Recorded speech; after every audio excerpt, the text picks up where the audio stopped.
Okay, good morning.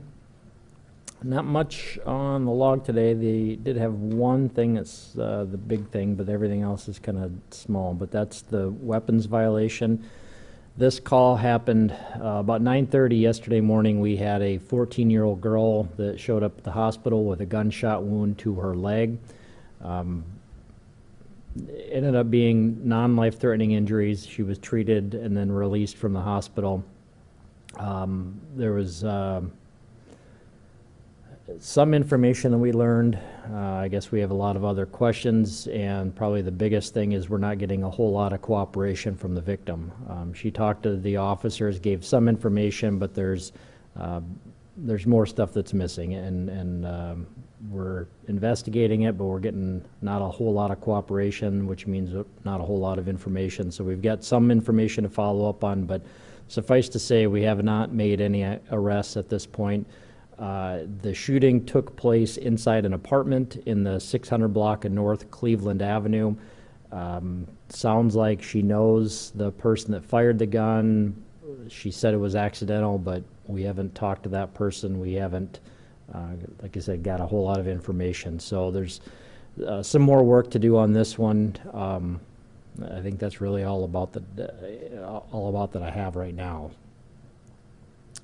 Was it just one gunshot? Just the one, yeah. As far as we know, it was just one gunshot. She was saying that it was accidental, but we don't know. We haven't identified everybody that was in the apartment at the time, and we don't really know what was happening before the gunshot took place.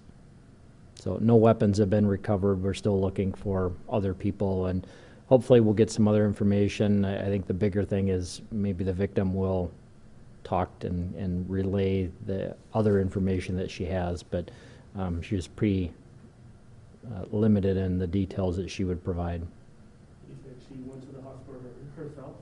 There was some friends took her to the hospital. One of them stayed there, and so we talked to that friend, but there was another person that had left. And so, like I said, we've tracked down some people, identified others. We just have more work to do, and it makes it difficult to investigate crimes like this when you don't get a lot of cooperation from the victims, and the victims have more information but choose not to share it for whatever reason. The other stuff on the log is, like I said, not so much big stuff. The one assault is a domestic. The burglary, we had a couple of storage units that were entered.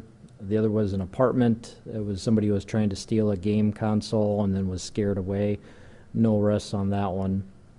The counterfeit was a fake 20 that was passed. The disorderlies, a couple of trespassings there. Somebody gave a fake name and then another simple assault.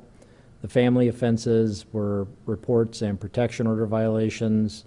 Frauds were credit cards and ID thefts. The larcenies, I know yesterday I talked about a couple of cars that were outside fitness places. Those were on the log there. That was near 85th and Minnesota. We just had those two reports. In one of the reports, one of the victims mentioned that there was a car that was next to them, so that would have been the third one, but we still haven't got a report from that third victim. And we didn't hear of any other break-ins to cars on those. Those ones happened in 85th Minnesota. Yeah, both of those were outside 85th, Minnesota. That's where that third one presumably would have. Yes, it was, yeah, because we had the two reports from two victims, and one of the victims mentioned that the car next to her car had the window broken as well, but we didn't get any calls from that other victim. The other larcenies, a couple of other unlocked cars, packages, bill skips, nothing real big on those. Narcotics was some marijuana and meth, no big quantities on any of those. The sex offense, that was a sex offender, didn't change his address. The simple assaults were more domestics. The unattended death, there was 3 of those, nothing suspicious with those. And the vandalisms were cars basically. Had some car windows broken out. Somebody had their car tampered with, and then another was at a car wash. Somebody tried to break into the coin slot on that one, but that's it. That's all I have, unless you guys have anything else. So for yesterday's vandalism with the fitness centers in Southwest Sioux Falls, have you guys been able to contact the fitness centers, get surveillance footage? I don't know if they had it. Sometimes they have it outside, sometimes they don't. Let me see if there's a mention in that.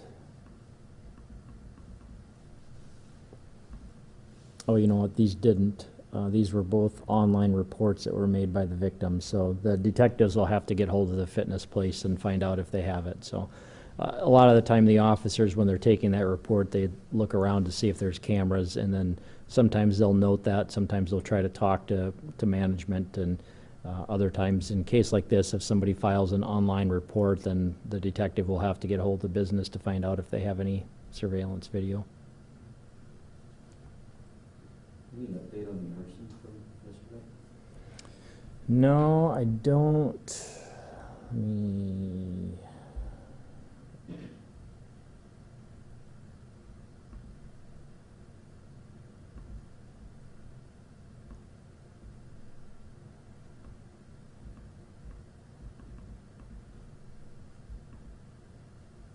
I don't think we had anything new, but I just want to double check quick.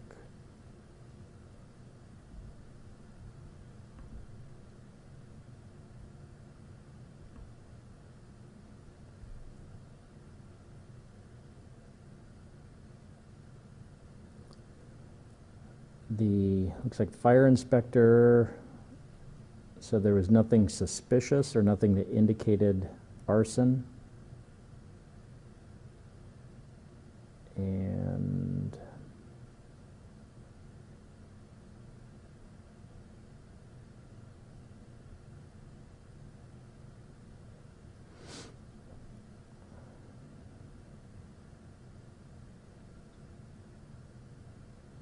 I guess I'm not sure if the detective was running into some problems trying to find out if the person inside the car is still in the hospital or not. So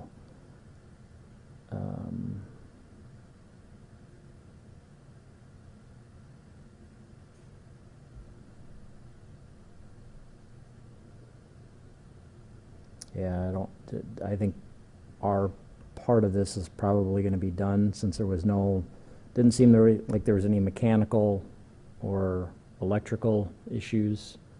Or, I'm sorry, it says that the fire appears to be either mechanical or electrical. So since there wasn't any crime, any arson related, looks like we're going to be done investigating that. And I think the victim was still in the hospital, but we don't have an update on that. Do you know how old they were at all? Did you say at all? Let me see.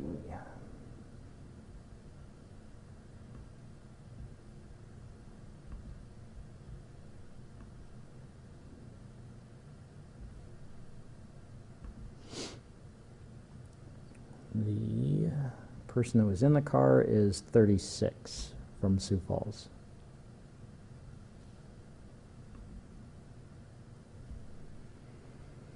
Anything else? Okay, thank you.